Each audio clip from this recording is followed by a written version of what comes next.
Welcome to Big Band Backstage, brought to you by CP Music Productions and produced at DHB Studios in Manchester, New Hampshire. This podcast celebrates the music and the performers of today's big band scene while uncovering the unique stories behind its rich American heritage.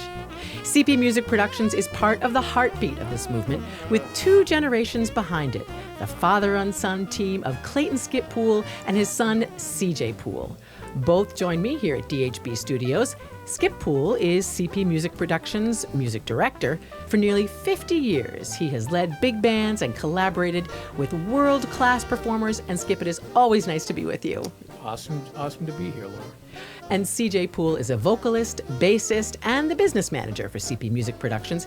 And CJ, it's always fun to talk to you too. Thank you for being here. Yeah, likewise, Laura. Thanks. And our special guest today is Mark Shilansky. He's a pianist, composer, singer, arranger, and educator. He's taught at Berklee College of Music for 27 years and also at the University of New Hampshire. He is president of the Seacoast Jazz Society, which promotes jazz through outreach, education, scholarships, and performances.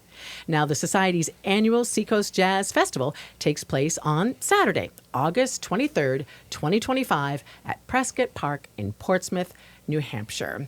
And CP Music Productions, New Hampshire Jazz Orchestra will be performing there. So we'll definitely talk about that. And Mark Shilansky, it's really nice to meet you. And welcome to Big Band Backstage. Thanks so much. It's great to be here. Well, let's start with you. You're our special guest, and we have a lot to talk about with the festival coming up. But first, Mark, a little about you. How and when did you get started in music? I played in elementary school. I grew up over here in Webster, New Hampshire, and my parents got a piano. My brother and I started messing with it, and then we got lessons. And I fell in love with the music of Billy Joel. Everybody else played guitar, but he played piano and wrote his own tunes, and that was like, okay, that's what you do. Is what Billy Joel did. And then I was lucky to be part of the music program at Merrimack Valley High School and take lessons and participate on ensembles at Concord Community Music School with people like Michael Anacarico and David Tonkin, and that's an incredible institution. It's still going. And I went to the University of New Hampshire during the summer to summer youth music school and learned a lot there. I'm grateful to the school system in New Hampshire and all the opportunities that it afforded people who wanted to go after this art form. Right, and having that community music school, that shows your story, shows how important it is, because the schools can do their thing and the parents and families can do their thing, but it's great to have those community music schools that really offer opportunities that you might not get elsewhere. Yeah, and they would bring in guest artists too from all over the country, and the teachers there were exposed us to music that we wouldn't have found in New Hampshire. Charles Mingus and avant-garde jazz and world music and things like that. In high school we got into that. Even before we knew how to do it really well, but we were exposed to it and we're trying to play it. So, Mark, full disclosure, you had a podcast yourself for a time, which I listened to prepare for today's interview. And a couple times, Mark, you say, I love all genres of music and people don't need to limit themselves artistically. And I got the sense that this is really important to you. Yeah, as I've gotten older, I've become more the old guy on yelling to telling kids to get off my lawn. In terms of I'm a lot more of a traditionalist now than I was when I had that. But it's important to know the history of the genres that you work in and the formal constraints of it, and just how to do it. But then all the great innovations of music have come about through mixing. Dizzy Gillespie working with Chano Pozo and creating Latin jazz. Rock and roll was a collaboration the big collaboration, the creation of jazz, even under the most adverse situation imaginable. This great art form was born. I think it's important to there might be something in the genre that you don't think you like and then you dig into it and you find something that's for you. Right, right. And how has this played out in your own musical career? This feeling that it's important to, explore all genres of music.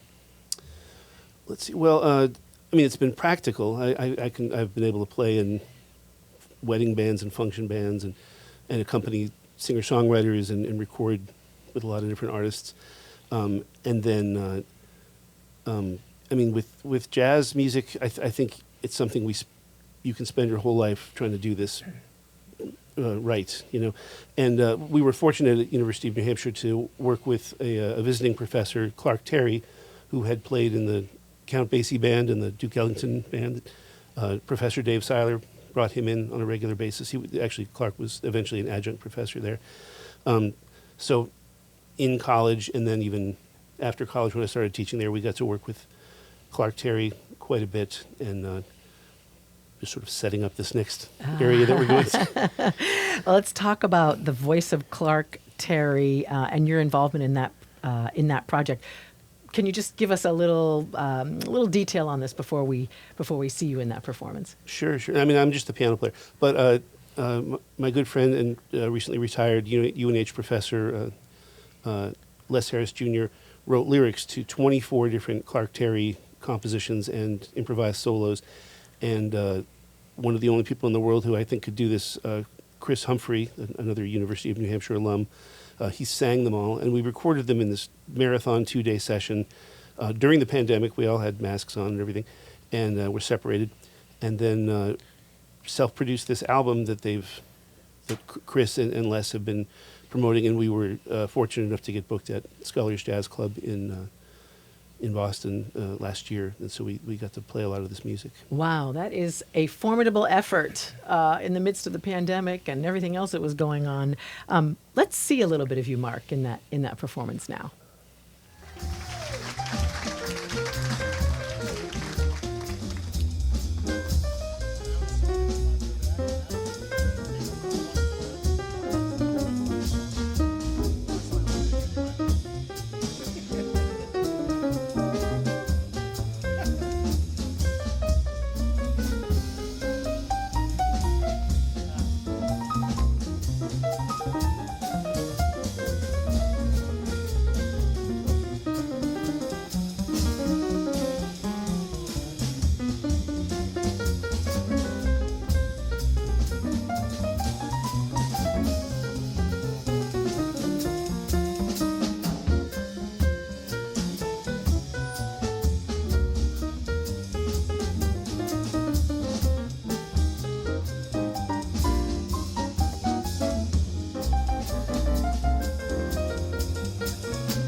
Nice. All right.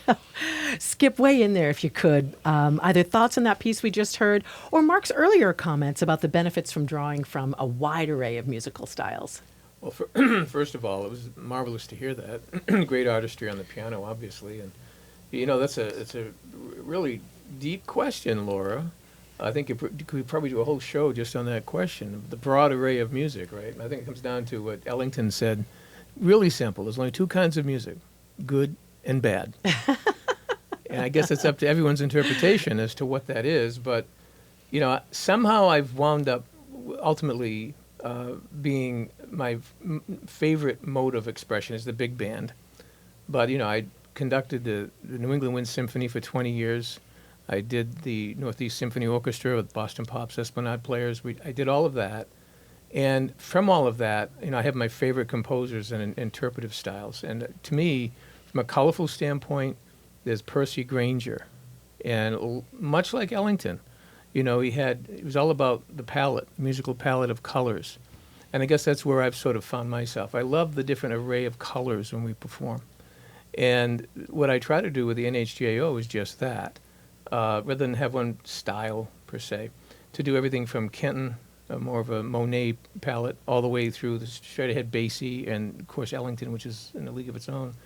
But to have all of that to work with. And probably the toughest thing to do, especially with young players, is to teach interpretation. From the early styles of Goodman, all the way up to later years of more contemporary material. The hardest thing is to understand interpretation with music that you're not that familiar with. And so even when we were on the road with professional musicians, with Ken Poplowski, we were doing these tributes to Benny Goodman, we spent a good share of the beginning of that just teaching these, or talking to these pros about how to correctly interpret Goodman. And Ken played with Goodman, and obviously he's very good at that. And it struck me that that is something that we really work hard at with people that aren't exposed to it, like the NHJO, more community, regional-based people for sure. But it comes down to the different styles of music, which really excites me.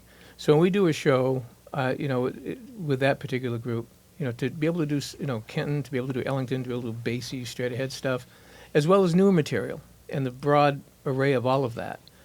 So to answer your question, the good and the bad, right? And I tend to think there's most good in all forms of music. You just have to have that be your own personal palette as to what you prefer. It's kind of like what Mark said, finding, you think you might not like it, but then you do find a thread that actually appeals to you and that you can use in, whatever music you're creating, in whatever style. Sure. Well, it comes down to the arrangers too. So you have to have a broad palette, everyone from, Bill Chalice to Gil Evans. They're hugely different, but everything that comes in between is just a bouquet of all kinds of material. Mm-hmm. And to bring some of that music to life, that some of the stuff that we perform hasn't been heard in years and years, and it's refreshing all over again. So that's the fun part of it. But again, it's encompassing all of that material. But I grew up with the Beatles, and I grew up with the Eagles and all this stuff. So invariably that works its way into it as well. So it's encompassing all of that, and at the same time, not neglecting what happened early on in those early styles. So, CJ, what do you think? This idea that Mark says, it's so important to not limit yourself artistically. Yeah, absolutely. It was interesting growing up because, having been in my dad's household, some of the first albums I remember listening to were, Basie on the Road and, a lot of Ellington and so forth. But as a kid with other, friends my age, I also kind of grabbed music inspirations from that. Loved Jim Morrison and the Doors and, what Ray Manzarek would be doing on, keyboard and, some of that early 60s rock. And he played it very loudly. No, but I mean, all that stuff is so great, and like John Sebastian or like the Love and Spoonful. I mean, so that was really a lot of stuff that I drew on when I was younger. And, growing up, I think the really the hook, line, and sinker for me as a young musician was being able to find the connection between, what I love listening to and then really figuring out, okay, this instrument jives with me. Now I want to learn to play the stuff that I've listened to. And, for me, that was obviously, the upright bass. And one of the first things I wanted to do before I could even read music was kind of rote learning, listening to the recordings and figuring out, all right, what's that line? What's that bass line? Can I play along? Yeah, it's very satisfying when you can do that. Yeah. So I think that's kind of some of the earlier draw. And then as you get older, you kind of want to dig a little deeper and really, hone your craft, as a trained musician and, read music and figure out the theory behind it. And, that allows you to grow, into something more. But, yeah. So let's look ahead to the Seacoast Jazz Festival. Very exciting. And Mark, it would take us a long, long time to list every name and every act. So just give us an overview, please. What kind of music can attendees expect? One of the founders of the festival, Professor Dave Seiler, who I mentioned before, it was always important to him to have a broad cross-section of jazz. So we have Latin jazz with Yulia Muselian. She writes original compositions, but they kind of fall into various Brazilian and Afro-Cuban styles, and she's a great improviser. Matt Wilson, the headliner, he's kind of known for a little more avant-garde jazz, but this is kind of a special project of his. Not avant-garde, he has a whole lot of different things, but this is a project called Good Trouble, which features the saxophonist Tia Fuller, and it's inspired by social justice and civil rights movement and things like that. Charlie Jennison, one of the great, seers, wise people of jazz players and teachers in New Hampshire history. He's being featured in dialogue with some of his students, sort of a sax summit with Mark LaForce and Nick Minella. And then, with traditional jazz, we're featuring a group called Vintage Vocal Quartet, led by David Thorne Scott, and they sing tight harmony, kind of like the Four Freshmen or Manhattan Transfer, and they're doing their own set, and then they're special guests with Skip and CJ's group, New Hampshire Jazz Orchestra, which we're excited to, have we have the Seacoast area, and then and sort of we're excited to share them with the Seacoast area. It's a small state, and right. It doesn't take that long to drive from Manchester, Concord area to Seacoast. So, but it would anyway. So that's a loose. That's a general description of the day. Yeah, it's very intriguing, and it kind of reflects what you said earlier about a variety of musical styles. I was excited, especially to hear you talk about the Vintage Vocal Quartet. I love those sort of tight harmonies. And you've worked pretty extensively with David Thorne Scott, who you mentioned from that group. So let's hear an example of that collaboration right now.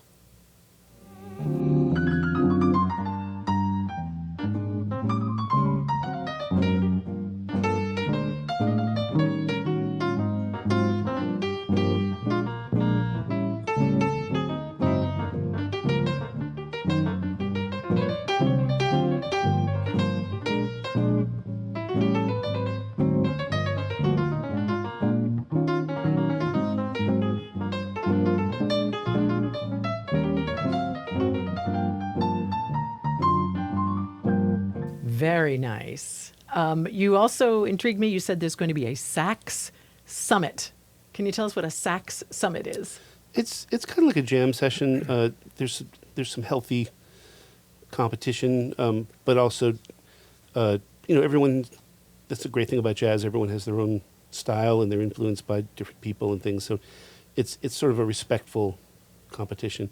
And I know that Nick Minella and Mark LaForce both learned a lot from Charlie, and it's exciting for the audience to, hear the different ways that the three players will interpret each song. And I think just about every year there's something like that at this festival. Oh, okay. So it's like a friendly, fun competition. Yeah. Where they each interpret something, and whoever gets the most applause wins. This one I know will be friendly. Some of them are not friendly. No, but So this is being sponsored, as we said, by the Seacoast Jazz Society. You're the current president. Congratulations. Tell us a little bit about the organization's mission, Mark. Well, our mission is threefold. We folded it three times. I don't know. Sorry. My family jokes that way.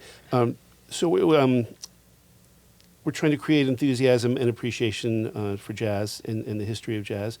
We're trying to support local musicians in their art and help them live indoors and wear clothing and things like that. And and we give scholarships, and we sponsor clinics and lectures and things like that to educate people about jazz and help people with their be able to realize their opportunities. That sometimes they need money they got into a great program, but they can't afford to fly there or something like that. Oh, wow, that's great. So what kind of an impact are you hoping to make, not just in the Seacoast, but in the wider sort of central northern New England with the Seacoast Jazz Society and the Seacoast Jazz Festival?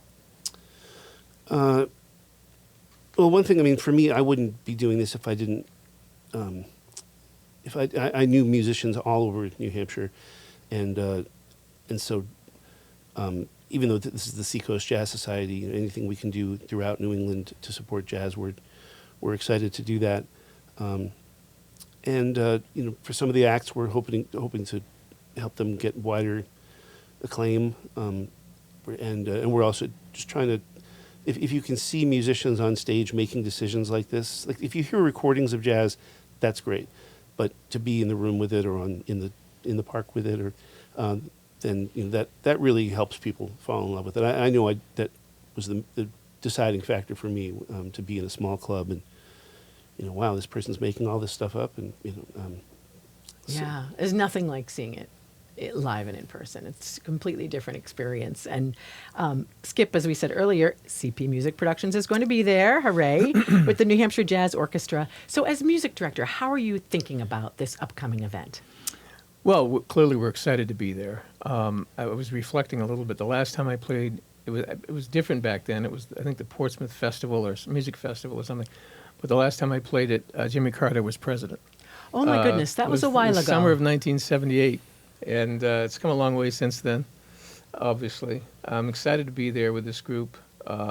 We're actually doing, as I mentioned earlier, various array of material from different bands and so forth, as well as some material that I had written a few years ago by Grammy winner Bob Friedman. Did several arrangements for us, which we're going to do a couple of those. And also, I reached out to our current arranger, who Jerry Schoen, from D.C. And Jerry, I talked with him, and there's one piece that has never been done for big band. We've worked with the Four Freshmen many times over the years, and in particular, I worked with Bob Flanagan directly several times, and who was the original lead singer of the Freshmen. And Bob had, over the years, sent me a bunch of stuff. He was always good working with the kids, and I was doing different things with different schools or whatever. And one piece that they recorded on their album, it's called The Four Freshmen and Five Guitars, is this piece called "Oh Lonely Winter." And it's never, as I mentioned, never been arranged for a large group. And given the fact of what's happened recently with Brian Wilson and the Beach Boys, and we sort of left them out a little bit, but, listening to them early on, I didn't know it at the time as a teenager. I loved the harmonies. And ultimately, his hero was Bob Flanagan. So it's a full circle, right? And so I thought it would be apropos to do something that Bob had done many years ago that never was done for big bands. So we're doing this "Oh Lonely Winter," which will be a world premiere done at the festival. First time ever heard. And Jerry, I don't have the parts yet. He's supposed to be finishing it in the next week. And I got to print off the tape parts and all that fun stuff. So we'll be putting that out. And then with the VVQ, we've worked with them a few times in the past as well, and David's a marvelous talent. And we're going to be doing some traditional big band, a couple of big band things, and one piece that I had to rescore from the original setting of strings and so forth. So we're going to do that with them, and we're just going to go on and do it, And that's the exciting part of live performance. Right. And as I often said, the quality of an orchestra or band isn't always just the performance, the final performance, but rather how long it takes to get there. And if you can just go on and do it and have a great show, that speaks volumes of the talent on that stage. So I'm looking forward to that, and they're just a marvelous group. So we'll have a lot of fun. So I think it's going to be a great show. So if people go to the Seacoast Jazz Festival, they will hear "Oh Lonely Winter." They'll be the first people to hear this piece. They will be the first people to hear it, right from the composer's block, right there. What about Ellington? Are you going to pay any tributes to Ellington in this Yes. concert? Because you had a concert recently, Echoes of Ellington. We with Brian did. Davis. We were very fortunate to have as our guest the lead player with the Ellington Band, the 8-bit big band, and also the Capitol Jazz Orchestra, Right. Brian Davis, and he came out from New York, and we paid tribute to Ellington. And for this particular concert, we're doing the trombone piece. What's the name of that? Blue Cellophane. Blue Cellophane. And feature our marvelous trombone player, Brian House. So we'll be doing that, possibly one or two others, but certainly, it's hard to do a big band tribute kind of event without Ellington, Basie, the north and south pole of the world, to have them there, and then everything in between, So it'll be an exciting event. Well, let's get a sense of what we can expect out of the NHJO with this live clip from that most recent performance that I just mentioned, few Echoes weeks of ago. Ellington, with Brian Davis.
Wow. I bet the audience was gaga after that. That was a good show. CJ, what feels unique or special to you about this upcoming event at the Seacoast Jazz Society's big festival? Yeah, I mean, well, I think as an ensemble, everyone's really excited to be a part of this treasured annual event. And again, you know, Mark, thank you again for inviting us for this year's festival. I'm really excited just because of the incredible progress that this new band has made in such a short amount of time. You know, as we've talked about in previous episodes, you know, my dad and I kind of founded the band back in fall of 2021. Yeah, so, it wasn't that long ago. Yeah, so, you know, and that's cool just to see the progress and to kind of get a little more notoriety, you know, locally and really, you know, be involved in something like this. It's exciting. And for us, really, our focal point with everything we do is the entertainment value to the general public. You know, because our biggest goal with what we do is to, you know, keep this music alive and well and breathing fresh life into it. But to entertain the audience, to keep them captivated. And so they might be hearing a lot of things that they, you know, are new to them, arrangements and different tunes that they may have never heard before. They might be familiar with some. But our biggest thing is to go out there and entertain the audience. And I think this will be a very, you know, wonderful, warm, gracious audience on the Seacoast. And we're really excited about that. And like with all of our shows that we do around New England, our mission, you know, our focal point is to give back to music education here in New Hampshire. So with the net proceeds that we make for our performances, we, you know, give back to, you know, high school students and different programs here in New Hampshire to try to keep that alive as well for the younger up-and-coming generations. So. Well, it's a great opportunity. A festival is a good opportunity for you to present yourself to audiences that might not buy a ticket to a big band concert, but while they're at the festival, why not? And then they might say, hey, I really like this. So. Yeah, absolutely. And that's what it's all about for us. Is it's just that exposure, right? You know, and reaching a wide range of different generations and people and tastes and music and whatnot.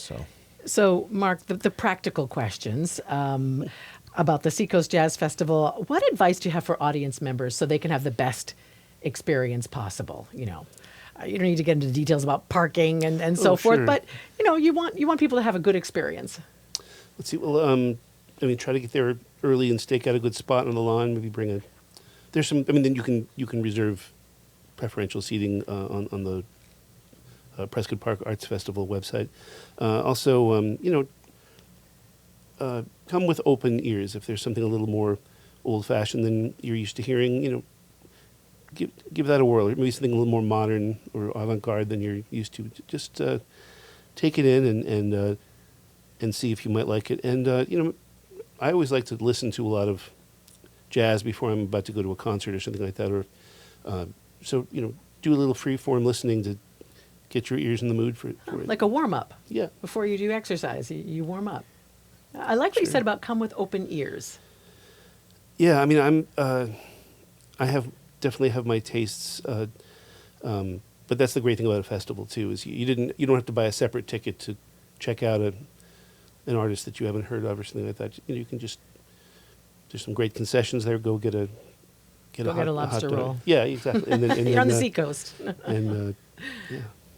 Wow. Well, it is an opportunity both for musicians to reach out to different audiences, but also for people to open up their ears a little bit. So, last questions for everybody. Mark, to you first, please. Besides the Seacoast Jazz Festival in late August, what are some other performances that you're excited about this fall? Well, let's see. September 4th, I'm playing at a place that CJ and I have played at, a great place in Meredith, New Hampshire called Hermit Woods Winery. They have an awesome listening room with a great piano upstairs. So I'm playing with a singer named Cassandra McKinley up there. CJ played New Year's Eve there this year, I think. And I teach at University of New Hampshire, and the jazz faculty has a recital on September 19th with some guest artists. And we have a new drum professor named Austin McMahon, who we're really excited about. And the group I have with Dave Scott, On We Go, it's he and I and the violinist Sarah Caswell and the guitarist Eric Byers. We have a number of shows coming up in the area. The Sahara Club in Methuen, that's a great place to hear music on Thursday nights. And Chris Humphrey, who's all over this festival, he's the music director at Blue Point UCC Church in Scarborough, Maine, so we're doing a show there. We have a couple other shows around that. And do you put all that on the Seacoast Jazz Society website? Yeah, that'll be there. Yeah, because I looked at it before, in advance of the show, and I was struck. There's a lot there. There's a lot more. You could go out and hear music almost every night of the week. And if you have a show that, anybody can go on to the Seacoast Jazz Society website and promote a jazz show, and we have our moderator that will edit it in case you're, we don't want to promote it somehow. But that's one of the services we provide is we will hype your show. Yeah. Yeah, and it was mostly Seacoast, New Hampshire, Maine, Massachusetts, but I saw some shows that look pretty interesting in the Lakes region, which isn't that far from where I live. So, so bravo for that. Lots of information there. Skip, how about CP Music Productions? What's on tap for early fall after the Seacoast Jazz Festival? Okay, well, we have a show coming up called Night at the Speakeasy on September 20th. And that's going to be music of the 20s. And, of course, we're continuing with the podcast. We have Steve Torme coming on, and after him, Vince Giordano, and which we talk about music of the 20s, and of course, Vince is considered to be an expert in that field. He's sort of Martin Scorsese's go-to guy, for all the movies he's been on. And then B&H Stage back in Concord. We're there on September 28th for an evening of dancing, and then October back at Murphy's. Also along the way this year, I'm not sure if we'll start in the fall or not, but it's a project that we want to get going. Is our first CD project featuring the music of Bob Friedman and others. We had commissioned Bob several years ago to write about a dozen of arrangements that were sort of seasonal type things. And so we've got yet to figure out what to call this, but it's going to be all new material, never before been performed. I sit in my music office and on a daily basis look around and see 12 to 13 of these cabinets full of music. I'm staring at cabinets and they're all screaming, "Play me," So we want to get some of this music done. And I had promised Bob at some point that we would record some of this material, which we had wanted to do originally with the Capitol Jazz Orchestra, but it didn't work out. So we're going to try to get it done this year with the NHJO. That is a great image that some clever cartoonist could do, right? You sitting in your office with all those files saying, "Play me, Skip, play me." Yeah. And of course, with all that, we're still commissioning people to write more stuff, so it's crazy. Well, anything you want to add at the end, CJ, about the upcoming festival or upcoming performances? You're a vocalist and a bassist, so maybe there's certain things that you're especially excited about. There's a plethora of, it's the summertime, right? So there's a plethora of combo jazz gigs that I'll be doing, around the state, some wedding stuff and whatnot, the GB stuff, I guess, right? No, I think, Dad hit it on the head. We have a lot of really exciting big band engagements coming up. I think the fall is going to be one of our most exciting seasons yet. Here again, opening up with the Seacoast Jazz Festival. So a lot of really exciting stuff ahead, and we're really looking forward to presenting some of that and sharing it here on this podcast in future episodes. So, all right. Yeah. Well, it sounds great. Lots and lots to listen to, lots and lots to play. There is information about these performances that you mentioned on the CP Music Productions website. Yeah. Right, we have them on our website, and we have also taken advantage of the Seacoast Jazz Society's site and have posted things before. And we will continue to do so with what we have coming up as well. So. Yeah, and I recommend everybody check out the Seacoast Jazz Society's website because there's a lot there. And even if you don't live on the Seacoast, there may be something that isn't that far away. So that is all the time we have for this episode, but there will be more. CJ, it's always nice to talk to you. Thank you. Likewise, Laura. Thanks. That's CJ Poole, vocalist, bassist, and business director for CP Music Productions. Skip, always good to be with you. Thank you. Always a pleasure. Thanks, Laura. And that's Clayton Skip Poole, music director for CP Music Productions. And a special thank you to our guest today, Mark Shilansky. Mark, thank you very much for being here. Really appreciate it. Thanks so much. Thanks for having me. Thank you, Mark. Thank you. That's Mark Shilansky. He's a pianist, composer, singer, arranger, and educator. He's also president of the Seacoast Jazz Society. Well, next time on Big Band Backstage, our guest will be Steve March Torme, singer, actor, and songwriter, and son of the legendary jazz vocalist and composer Mel Torme. So, wow, that is next time on Big Band Backstage. To learn more about CP Music Productions, their upcoming performances, and the big band movement in general, sign up for their newsletter at cplivemusic.com. Once again, that's cplivemusic.com. They're also on Facebook, Instagram, and YouTube with the handle CP Live Music Official. This podcast can also be found on their YouTube channel. Again, that is CP Live Music Official, and on Spotify. Well, the theme for Big Band Backstage was written by Jerry Ascione. Many thanks to our friends at DHB Studios for producing this podcast. And that's it for today. I'm Laura Kanoy. Please join us next time on Big Band Backstage.